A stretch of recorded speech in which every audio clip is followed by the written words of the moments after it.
तो इसका आज हम पार्ट 6 सॉल्व करेंगे। इससे पहले हमने 5 पार्ट में हमने क्वेश्चन नंबर 4 के थर्ड क्वेश्चन तक क्लियर कर दिया। देखिए थर्ड क्वेश्चन जो इस तक क्लियर कर दिया है। तो इस वीडियो में हम सॉल्व करेंगे क्वेश्चन नंबर 5 से, ठीक है, 4 से, सॉरी क्वेश्चन नंबर 4 से सॉल्व करेंगे।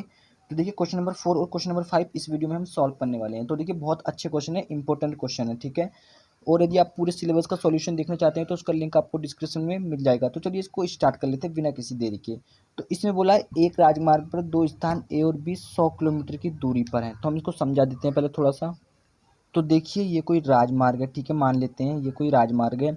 तो इससे दो स्थान ए, ये ए स्थान है और ये बी स्थान, ठीक है, कितने किलोमीटर की दूरी पर है? 100 किलोमीटर की दूरी पर है, ठीक है। ए और बी स्थान 100 किलोमीटर की दूरी पर है। तो इसने बोला है कि एक कार ए से तथा दूसरी कार बी से एक ही समय पर चलना प्रारंभ करती हैं। तो एक कार ए पॉइंट पर होगी और एक कार बी पॉइंट पर होगी, ठीक है। तो ये जो दोनों कारें हैं वो एक ही समय पर चलना प्रारंभ करती हैं। यदि ये कारें भिन्न भिन्न चालों से एक ही दिशा में चलती हैं। अब देखिए भिन्न भिन्न चाल मतलब या तो ये तेज चलेगी, फिर ये स्लो चलेगी, फिर ये तेज चलेगी, फिर ये स्लो चलेगी। तो ऐसे जब भिन्न भिन्न चालों से चलेंगी तो बोल रहा है कि 5 घंटे पश्चात मिलती हैं, एक ही स्थान पर वह 5 घंटे पश्चात मिलती हैं। यदि वे विपरीत दिशा में चलती हैं तो 1 घंटे के बाद 1 घंटे के बाद मिलती हैं, ठीक है। यदि ये कार एक इधर को चले और दूसरी कार इधर को चले तो ये पुनः इसी स्थान पर 1 घंटे बाद मिलेंगी, ठीक है। तो चलिए इसको पहले मान लेते हैं फिर सॉल्व कर देते हैं। सो देखिए हमने मान लिया है पहली कार की चाल u किलोमीटर प्रति घंटा और दूसरी कार की चाल v किलोमीटर प्रति घंटा।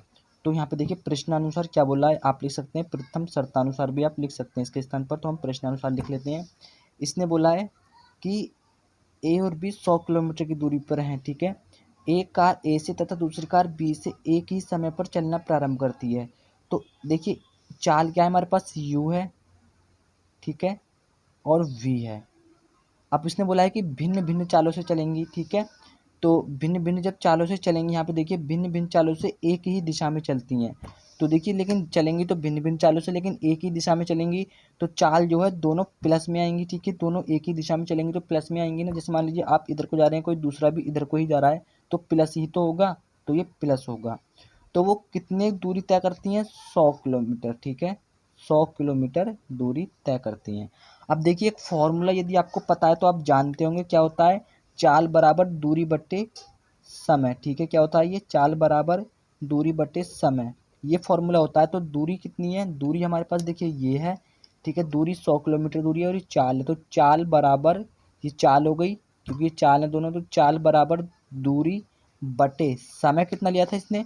समय लिया था 5 घंटे। देखिए 5 घंटे पश्चात मिलती है तो ये 5 बट्टे में आ जाएगा। उसके बाद आप काट देंगे, यहाँ पे कितना रहेगा, 5 दूनी 10 और ये 0। तो यहाँ पे आएगा u plus v is equal to 20। इसको मान लेते हैं इक्वेशन फर्स्ट एंड देख लेते हैं पुनः प्रश्नानुसार क्या बोल रहा है, ठीक है। पुनः प्रश्न अनुसार, देखिए बहुत आसान क्वेश्चन है और इम्पोर्टेंट भी क्वेश्चन है।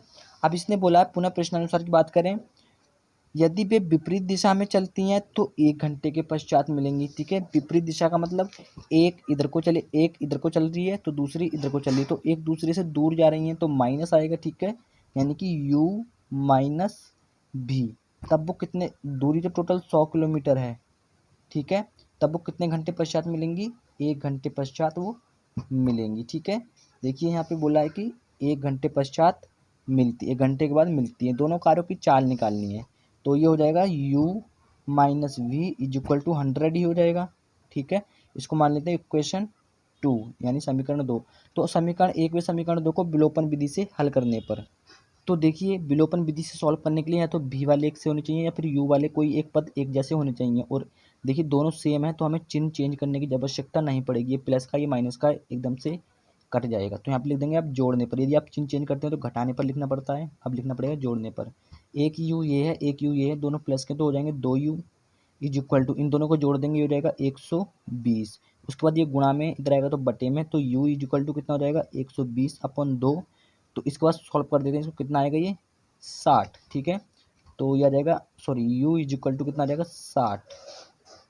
अब u का मान आप रख दीजिए समीकरण 1 में रख दीजिए या फिर समीकरण 2 में। तो आप लिख लीजिए u का मान समीकरण 1 में रखने पर, समीकरण 1 क्या देखिए, u plus v is equal to 20, ठीक है, यही तो है। तो यहाँ पे पुट कर देते हैं, u का मान 60 आ जाएगा plus v is equal to 20 हो जाएगा। अब इस 60 को आप उधर भेज दीजिए तो v is equal to 20 minus कितना हो जाएगा 60, ठीक है। तो v इज इक्वल टू कितना रहेगा 40, माइनस का 40 बचेगा, लेकिन चाल जो होगी वो कभी माइनस में तो हो नहीं सकती, ठीक है। तो ये क्या होगा v इज इक्वल टू 40, ठीक है। अब देखिए हमने पहली कार की चाल क्या मानी थी u, तो आप लिख देंगे पहली कार की चाल, पहली कार की चाल कितनी है 60 किलोमीटर प्रति घंटा, ठीक है। और लिख दीजिए दूसरी कार की चाल कितनी है हमारे पास 40 किलोमीटर प्रति घंटा। उम्मीद करते हैं ये क्वेश्चन आपको क्लियर हो चुका होगा। चलिए अगले क्वेश्चन की तरफ बढ़ जाते हैं अब। तो देखिए ये लास्ट क्वेश्चन है, एक आयत का क्षेत्रफल 9 वर्ग इकाई कम हो जाता है यदि उसकी लंबाई 5 इकाई कम कर दी जाती है और चौड़ाई 3 इकाई बढ़ा दी जाती है। यदि हम लंबाई को 3 इकाई और चौड़ाई को 2 इकाई बढ़ा दें तो क्षेत्रफल 67 वर्ग इकाई हो जाता है, बढ़ जाता है। तो आयत की बीमाई ज्ञात कीजिए, यानी लंबाई और चौड़ाई। तो आप मान लीजिए इसको।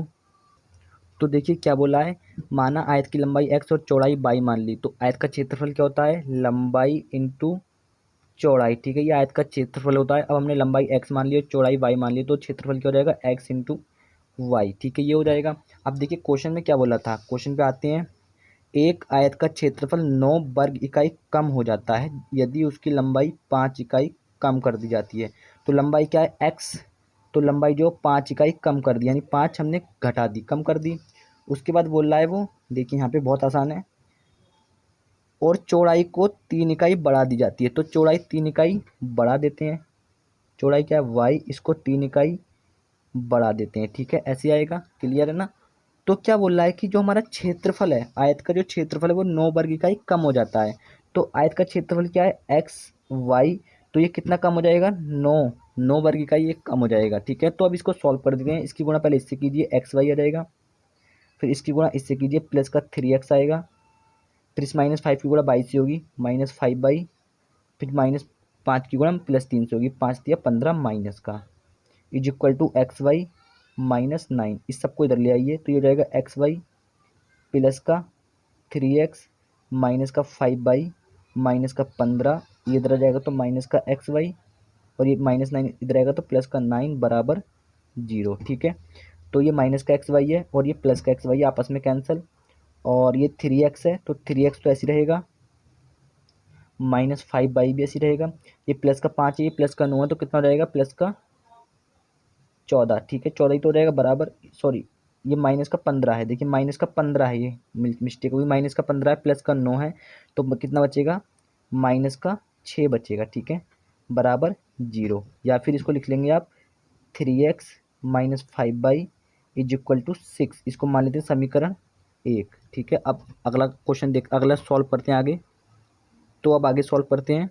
तो द्वितीय शर्तानुसार देखिए क्या बोला था इसमें, द्वितीय शर्तानुसार बोला है यदि हम लंबाई को 3 इकाई और चौड़ाई को 2 इकाई बढ़ा दें, यानी कि लंबाई क्या है हमारे पास x है, तो इसको 3 इकाई, ठीक है, बढ़ा दी, और चौड़ाई क्या है y है, तो इसको 2 इकाई बढ़ा देते हैं, ठीक है। अब लंबाई गुणे चौड़ाई, तो आयत का क्षेत्रफल, लंबाई ये होगी टोटल और चौड़ाई ये होगी, तो लंबाई गुणे चौड़ाई आयत का क्षेत्रफल होता है, लेकिन जो कुल हमारा क्षेत्रफल था x इंटू वाई, ठीक है। तो इसने बोला है यहाँ पे देखिए, तो क्षेत्रफल 67 वर्ग इकाई बढ़ जाता है, यानी कि जो एक्स वाई है हमारा वो 67 वर्ग इकाई बढ़ जाएगा, ठीक है। अब इसकी गुणा यहाँ पे कीजिए तो ये एक्स वाई हो जाएगा, फिर इसकी गुणा यहाँ पे प्लस का 2x, फिर इसकी गुणा यहाँ पे प्लस का 3y, फिर 3 दूनी 6 is equal to x y है और प्लस का 67, ठीक है। इसको इधर ले आते हैं सबको, अब तो ये हो जाएगा एक्स वाई प्लस का 2x प्लस का 3y प्लस का 6, इधर आएगा तो माइनस का एक्स वाई हो जाएगा, ये भी इधर आएगा तो प्लस माइनस का 67 बचेगा, ठीक है। उसके बाद ये प्लस का एक्स माइनस का एक्स वाई है, प्लस का एक्स वाई आपस में कैंसिल हो जाएंगे, तो बचेगा 2x प्लस 3y, यहाँ बराबर 0 बचेगा ना, माइनस का 67 है और प्लस का 6 है, तो यहाँ क्या बचेगा माइनस का 61 बराबर 0। इसको आप उधर पहुँचा दीजिए एक बार, 2x plus 3y is equal to 61, इसको मान लेते समीकरण 2, ठीक है। तो देखिए विलोपन विधि से सॉल्व करने के लिए या तो एक्स वाला सेम होना चाहिए या फिर वाई वाला। तो हम यहाँ पे 2 है तो यहाँ पे गुणा कर देते हैं 3 से, और यहाँ पे 3 है तो यहाँ गुणा कर देते हैं 2 से, ठीक है। एक्स वाले सेम हो जाएंगे। तो देखिए 3 दूनी 6x हो जाएगा, फिर प्लस 3 तिया, देखिए पहले इसको सॉल्व कर लीजिए, समीकरण 1 है ना, तो 2 तिया 6x हो जाएगा, फिर माइनस 10y हो जाएगा, फिर 6 दूनी 12। उसके बाद इसको लिख लीजिए 3 दूनी 6x हो जाएगा ये भी, प्लस 3 तिया ये भी 9y हो जाएगा, इज इक्वल टू यहाँ पे गुणा करेंगे 3 एकम 3 और 3 चिंग 18, ठीक है। तो ये 183 हो जाएगा। अब सॉल्व कर देते हैं, ये 6 से माइनस का हो जाएगा, ये माइनस का और ये भी माइनस का, यहाँ लिखना पड़ेगा आपको घटाने पर। तो इससे ये कैंसिल हो जाएगा, ये माइनस का 10y है और ये माइनस का 9y है, तो माइनस का 19y हो जाएगा, इज इक्वल टू, अब देखिए यहाँ पे कितना है 12 है, ये 183 है, तो कितना बचेगा यहाँ पे 171 शायद, माइनस का 171 ही तो बचेगा, हाँ माइनस का 171 ही बचेगा। अब इस 19 को इधर बट्टे में भेज दीजिए, तो ये जाएगा y is equal to minus 171 upon minus 19, इस माइनस ये माइनस 19 निम 171, तो y बराबर कितना आ जाएगा 9, ठीक है। y बराबर 9 आ गया।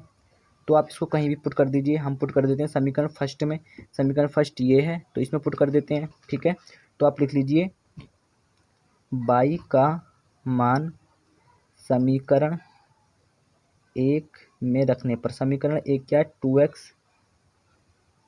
3x माइनस है यहाँ पे 5y इज इक्वल टू 6, ये है समीकरण 1, देखिए यही तो है, ठीक है। तो इसमें पुट कर लेते हैं 3x तो हमारा ऐसे ही रहेगा, माइनस 5 इंटू इस बाई के स्थान पर ये वैल्यू आ जाएगी बाई वाली, देखिए ये जो है, ठीक है 9, तो यहाँ पे पुट कर लेते हैं 9 हो जाएगा, इज इक्वल टू 6 है। अब 3x यहाँ पे कितना 9 पंजे 45 माइनस का 45 इज इक्वल टू 6, तो ये हो जाएगा 3x, इसको उधर भेज दीजिए, तो ये हो जाएगा 6 प्लस 45 माइनस में तो उधर जाएगा प्लस में, तो ये हो जाएगा 51, ठीक है। 3x इज इक्वल टू 51, अब इधर गुणा में इधर आएगा तो बट्टे में, यानी कि 51 बट्टे 3, ठीक है। तो इसको काट देते हैं, 3 एकम 3, यहाँ कितना बचा 2, इधर गए 3 सत्ते 21, ठीक है। तो x का मान आ गया 17। अब हमने x माना था लंबाई आयत की, तो लंबाई कितनी आई है 17, ठीक है। और चौड़ाई क्या आई है हमारे पास, चौड़ाई बाई मानी थी, कितनी आई है चौड़ाई आई 9, देखिए 9, तो जिसमें भी दियो मीटर में दियो या सेंटीमीटर में दियो वो आप देख लीजिएगा, ठीक है। तो उम्मीद करते हैं दोनों क्वेश्चन आपको क्लियर हो चुके होंगे और वीडियो आपको पसंद आया है। वीडियो पसंद आया तो वीडियो को एक लाइक कर दीजिएगा और चैनल पर सब्सक्राइब कर दीजिएगा। पूरा सॉल्यूशन देखने के लिए डिस्क्रिप्शन चेक कर सकते हैं। मिलते हैं नेक्स्ट वीडियो में, तब तक के लिए जय हिंद, वंदे मातरम।